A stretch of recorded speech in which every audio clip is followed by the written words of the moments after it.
The truth about the Utah Jazz. Despite being on a 10-game winning streak and currently number 1 in the West, the franchise fails to get the attention it deserves. This video shows you if the Jazz are legit West contenders, and make sure you stay tuned to find out who Utah's breakout player is contributing to their 2021 success. If you're already subscribed, welcome back to D-Flow Hoops. If you're new here and a basketball fan interested in NBA rankings, predictions, and stories, welcome aboard. You came to the right place. Please subscribe and hit notifications so you're updated every time I post content. Now let's get into this. Utah's won 9 of their last 10 games by double digits, and Rudy Gobert's been playing with an edge ever since Shaq implied that he didn't deserve his $200 million contract. But Gobert's not thinking about that, he's locked in, as after he dropped 29 points, 20 boards, 3 steals, and 3 blocks on the Mavs, he said after the game, quote, "It's exciting, but it's really early in the season.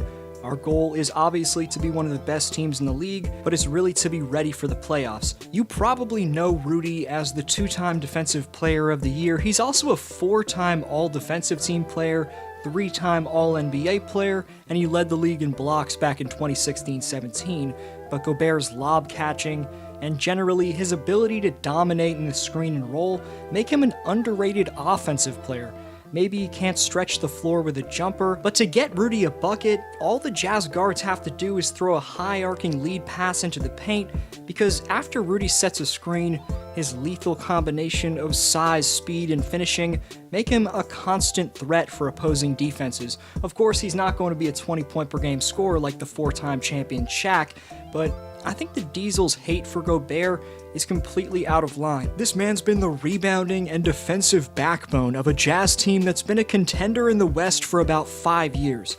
It's time for the Jazz to get it done though, and to live up to expectations, they have to make a conference finals appearance, which is something the organization hasn't done since 2007. But despite teams like the Lakers, Clippers, and even the Nuggets being favored over Utah to get out of the stacked Western Conference in 2021, the personnel around the underrated duo of Donovan Mitchell and Rudy Gobert will make the Jazz tough to beat 4 times out of 7.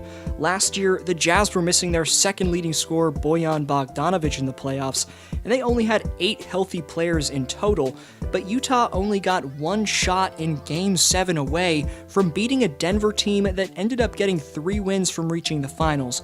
Donovan Mitchell broke Stephen Curry's record last playoffs for the most 3-pointers made in a single series. In that postseason, he averaged over 36.3 points per game, and even though the Jazz went down to the comeback kids of Colorado, D-Mitch led the playoffs in scoring. Next to him on the wing, while Bojan Bogdanovic isn't having a career season like he was having before he got hurt last year, he is contributing a team 5th best 13 points per game.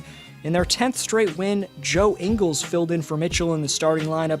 D-Mitch was out with concussion protocol, but Jingle Joe scored a season-high 21 points, made 7 of his 11 deep-range shots, and he also dropped 8 dimes. But Utah's breakout player, and a legit 6th Man of the Year candidate, continues to be Jordan Clarkson, who tore through the Mavs defense and dropped 31 points. Not only does the speedy Filipino provide valuable shot creating, but he's got experience playing next to LeBron in the finals, and he's clearly developed leadership qualities as his career's progressed. Jordan said after the win to Dallas, quote, "We're trying to create our identity, getting up the floor, playing fast, defending, shooting threes, getting in the paint.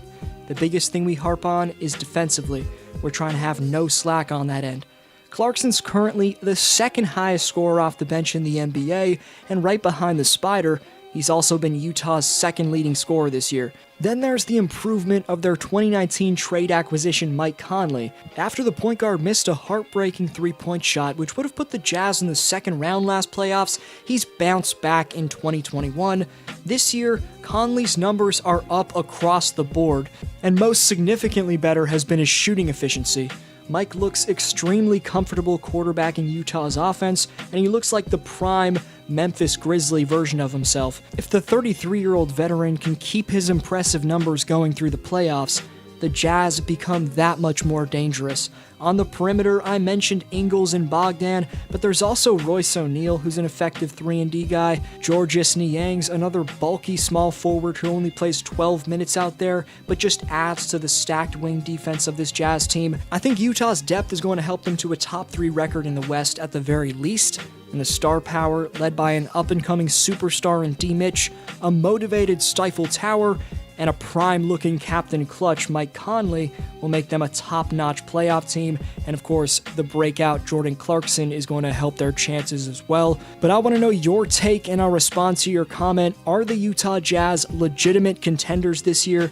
This was D-Flow. You're the best for sticking around, and I'll see you next video.